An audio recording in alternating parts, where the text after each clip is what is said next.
what does this House settlement directly for Georgia? What does it mean for the Dogs? Well, if we're talking about football, what you just said was key.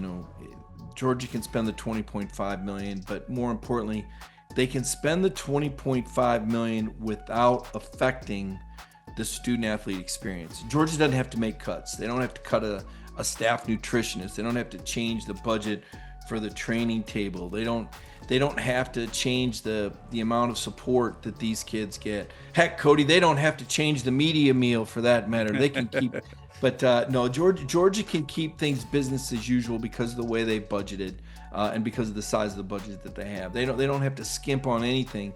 I think non-revenue sports though is where it's really going to take a jump, and so I think like in a non-revenue sport is where Georgia takes a big jump, particularly in the sports where you've had in the past, 11.7 scholarships, for baseball to dole out over 38 spots. Well, now there's no limits on how many scholarships you can offer. And Josh Brooks has told us on DawgNation, they're going to give out an extra 100 scholarships. So now all of a sudden, maybe you got a guy at Duke and he's on the baseball team and he's got a 50% scholarship there.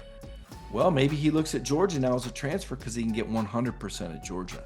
So I think this is going to really enable Georgia to beef up some of their non-revenue sports, and I don't think football is going to be affected at all. And maybe even basketball gets a little bit of a boost out of it, Cody.